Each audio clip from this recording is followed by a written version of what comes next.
Yo, YouTube, what's up? It's your boy, Mr. Vince, and I'm back in the video. Today we're doing a video on Socksensei's The Appeal of Anime Girls and Guys.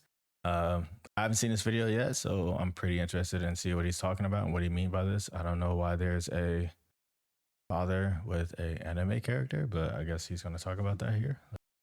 The video, guys. With the Vatican releasing their very own anime girl mascot, and even the LA Dodgers having a Hololive night, the appeal of anime girls has become somewhat mainstream. Yet the wonder remains, why are they so popular? You can say Facts. they're cute. I mean, we want to be honest, like,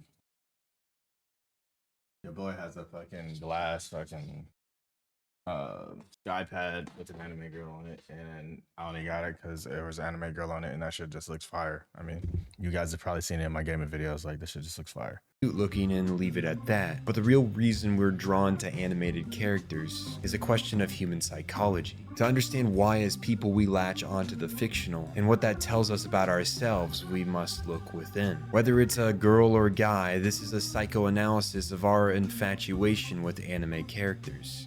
And the best place to start is where all feelings begin, your past. What you find yourself pulled to in life is largely based off your experiences, whether they're good or bad. To this day, I still play Call of Duty despite its hate for its player base. Call of Duty's all awful.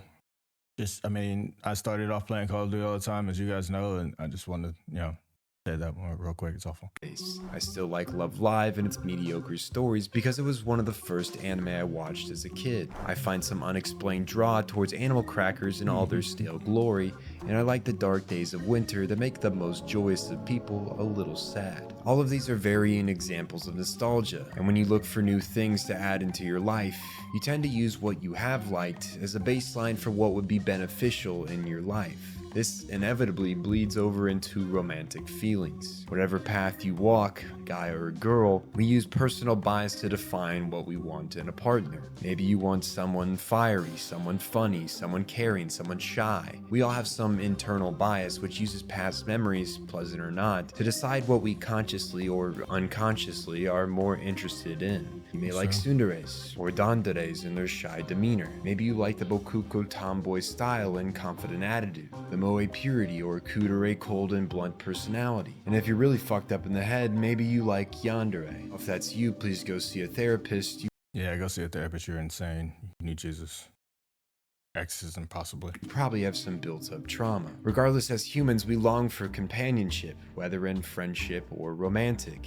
Either way, no matter how introverted we are, we want to find people that will love and accept us. And when other humans don't fill that void, we look elsewhere. And what better place than the 2D world of anime? A place where girls have predictable personalities and actions. They're figures of femininity that could never hurt your heart. Or if you're part of the 10% of girls who watch this channel or you like guys, you enjoy the masculine traits in the characters or lack thereof.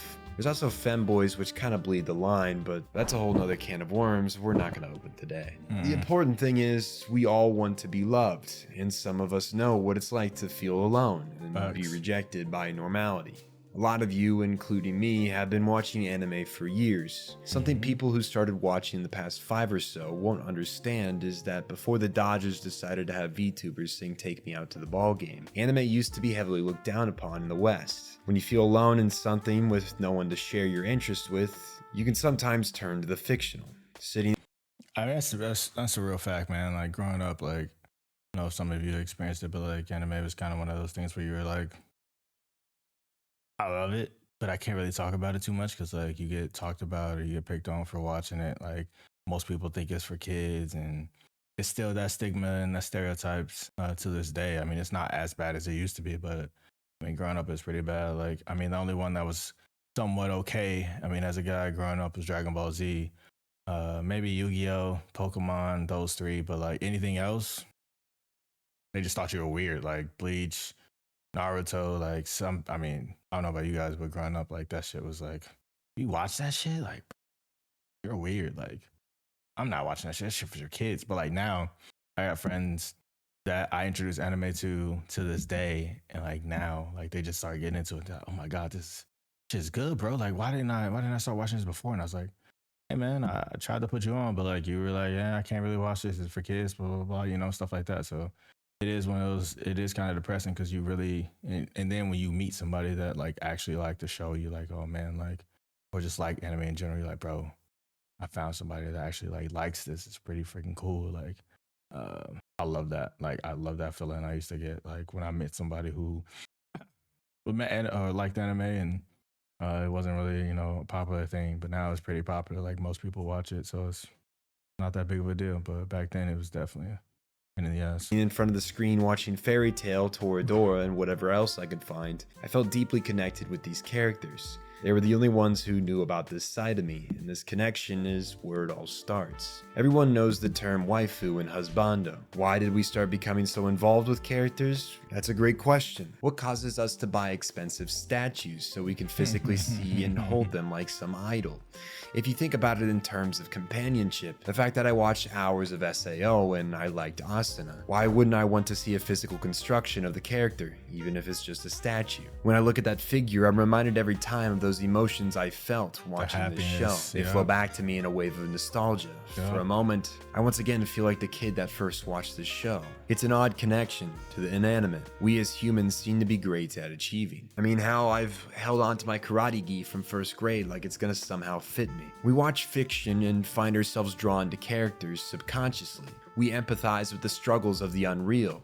It allows us to explore ourselves and understand more what we like in people. Characters are fragments of reality, of real people, likely ones that are or were in the author's life, or personalities he picked from another author's characters. It's one thing to make a character, it's another to make a character so widely loved by fans. They say fiction is made by dreamers, but the best stories are made by explorers, by people with experience in the real world. Characters feel alive when the author has the ability to write them realistically. And when that happens, the connection we feel to them feels all the more real. Faye Valentine is a troubled woman with amnesia. Her inner conflict and how she deals with her relationship with the Bebop crew causes a lot of people to like her as a character. Sure, she's troubled, has flaws, isn't the perfect image of how you should act, but those are precisely the things we like about her. She's heavily popular, as is Spike, because they feel real, and we like that. Because at the end of the day, what we look for in characters are reflections of reality, of what we're truly searching for outside the escapism that anime provides us.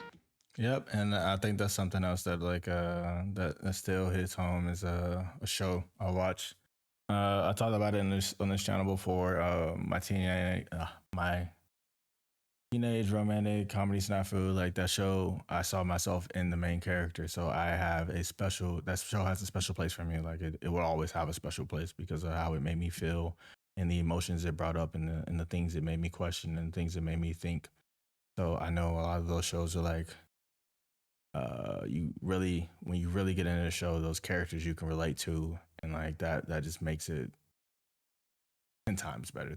100 times better. It just makes the show better. These characters we hold dear become a part of our lives. We learn lessons from them, take pieces of them and insert them into our personality. It's us trying to be who we want to be, as well as hold something fictional as close as we can within our minds. These relationships we have with the fiction can be confusing.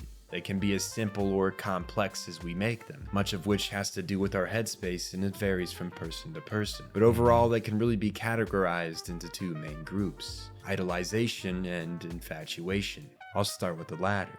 I've heard people say they love an anime character, and when they say this, they mean it romantically, which is improbable. This kind of feeling isn't necessarily what you think it is. It's not wrong to love a character, but it's important to face reality at the same time. You've likely heard the term parasocial relationship before. Streamers throw it around like it's a buzzword. And just like your relationship with them, any sort of relationship you have to a character is also parasocial. They don't know you, and in this case, they never will. They're not real. What you define as love for a character is different from that which is romantic. Love you have with a partner has passion, commitment, intimacy, all of which a fictional character is incapable of giving you. Your idea of romantic love for the character is often brought on by what you desire in reality, but are depraved of having. It's important to separate the fiction from reality, but it can also be a useful tool to tell you what exactly you're looking for. Maybe you like brown hair, or someone who speaks their mind, someone overly positive. The characters you're drawn towards can help you understand what you like or don't like in a person. Use that to find a meaningful connection with someone who can actually love you back.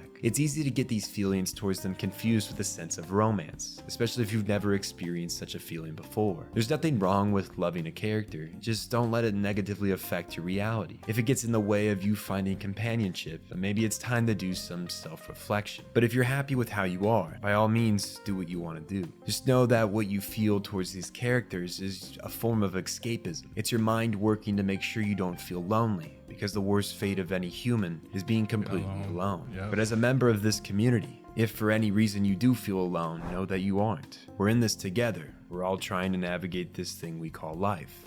Facts, man. Like, if you're ever feeling like you need somebody to talk to or anything like that, man, like, there's a lot of people that are just like you, man, that will talk to you and need somebody to talk to. And like, hey, if I'm one of those people that you feel like you want to talk to, like, for sure, like, I'm always there. I'm always open.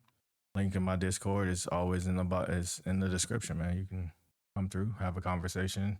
You need something to talk to. Like, there's people in the Discord playing games. Like, we just building that community, man, and having those people that can like have your back when you're at your lowest point. Because we've all been there. We've all been at a low point in our lives where we needed somebody to talk to. So I'm a big believer that, hey, if you need somebody, say something. Feel free to use this community as a place to be yourself and find a sense of belonging within. You're never truly alone out there, and even in times where it may feel that way, we can thank our subconscious for warping us into liking fictional characters for that. Idolization is very similar to infatuation in the sense it's often seen as love and feels like love, but it differs in there being no romantic attraction, rather an attraction to perfection. You see this character and you think to yourself they're the most perfect being in the universe. You desire to be like them. You want a life as exciting as theirs. I don't have as deep of an experience with infatuation for characters as I do with idolization. It's what made me who I am. From a young age, I've watched countless pieces of fiction, from Star Wars, The Matrix, James Bond, Code Geass, Naruto, Attack on Titan. Every piece of media I've seen, I always find at least one character I strive to be a little like. Han Solo for his cool demeanor, Lelouch for his incredible strategic ability. Doesn't mean I'm anything like these characters. No, I can't act cool, and I suck at strategy games. But I idolize these characters, and I wish I was more like them. These feelings of admiration isn't the type I'd have for some goddess. That would be more under the last category. This is more of that feeling within you of wanting to change yourself. Be a different, maybe better version. Everyone has these feelings, even the most confident of us. We want to be different. It's human nature to continuously want to improve, but this can be quite a toxic mindset. It's important to be happy with who you are in the present moment, so that you can appreciate the person you are now, even while you pursue the person you want to become. Humans as a species are chameleons. We can change our personalities every 5 seconds if we want to. I mean, look at actors. They're people who have mastered the craft of changing who you are in a given moment to fit any character. I see no reason to avoid idolizing characters. It tells you what kind of person you want to become. Just don't throw your current self under the bus. Who you are now isn't inherently bad just because you want to be different. Love yourself in the past, present, and future. There isn't anything wrong with self-actualization. That, and I mean, like, if there's some character that you idolize, I mean, you don't have to necessarily change your whole personality. You can just take certain things that you like about them and try to add it to yourself if it's something feasible or something that makes sense. You don't have to necessarily change exactly who you are to, fit a mold. A lot of people do that. You don't have to fit a mold. Not worth it. The way these characters have made their ways into our lives have become stuck in our heads. We have a deep passion for is such a beautiful thing that tells us about ourselves and each other. It allows us to share a love for an identity, find camaraderie around a shared interest. It's funny how our love for fiction can lead us to find real relationships, ones that hold much more meaning than your favorite waifu or husbando, because at the end of the day, they're unreal, inanimate. That doesn't make the ways they've touched our hearts any less impactful. It's important to understand your feelings and understand why you like them so much. There's a lot of appeal to anime girls and guys. There's nothing wrong with that. So hold your favorites close. They'll tell you a lot about yourself and the people you want in your life. It's facts.